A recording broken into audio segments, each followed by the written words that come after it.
This little clip is about rounding numbers, but I'm not talking about taking a number with crisp, clean, sharp edges and rounding it off and smoothing it off so it looks a little bit neater. Now that's not rounding.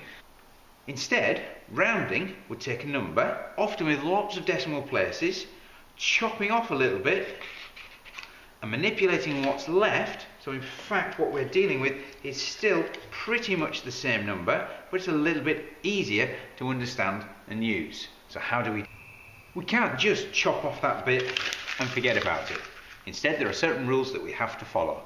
Let's consider whole numbers first of all, rounding to whole numbers. So imagine I have my number of 56.3. Well, on my number line here, I can see that 56.3, if I use a little marker, 56.1, 0.2, 0.3 will actually fall there. Now, if you squint a little bit and have a little look at the screen, you'll see that the marker is actually closer to 56 than indeed 57. So in terms of rounding 56.3 to the nearest whole number, it's actually nearer 56. Like so. Well, what if my number was 56.7? Well, my position on my number line now obviously changes. That's 0.3, 4, 5, 6, 7, so my position is there.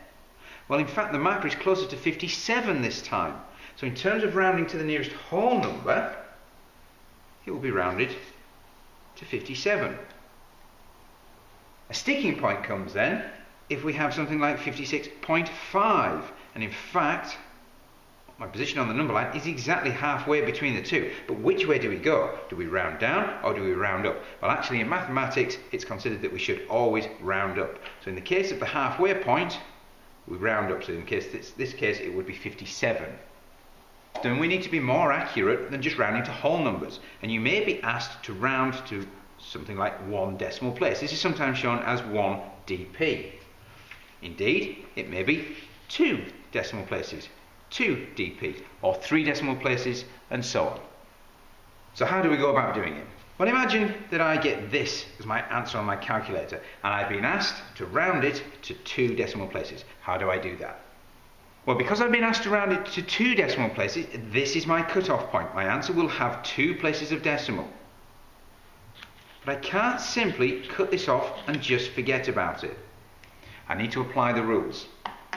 Well, because this digit is a 5, it means that the whole number is closer to 23.66 and closer to 23.65.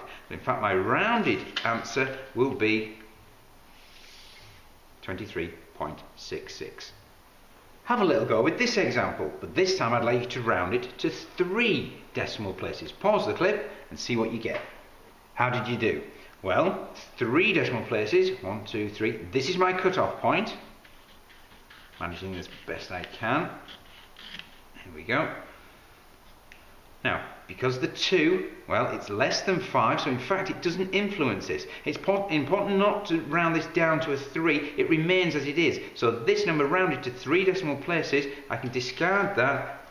I've still got pretty much what I had in the first place, but now it's a little bit easier to use, 56.674, rounded to 3 decimal places. Now, this is a real tricky one, particularly when I ask you to round it to 2 decimal places, 2 dp. So here is my cut-off point. Pause the clip and give it a go. How did you do this time? Well, as I said, this is my cut-off point. So it's rounded to 2 decimal places. Now I can't just discard this. Now the 8, it's greater than 5. So this does have an influence on the 9. But because I need to increase this by 1, it has a knock-on effect here. So in fact, this rounded to 2 decimal places, I can show as 78.70. And I was always encourage you to put the 0 in, because that shows your understanding that this is still 2 decimal places. And now, that is my final answer. I hope that helps.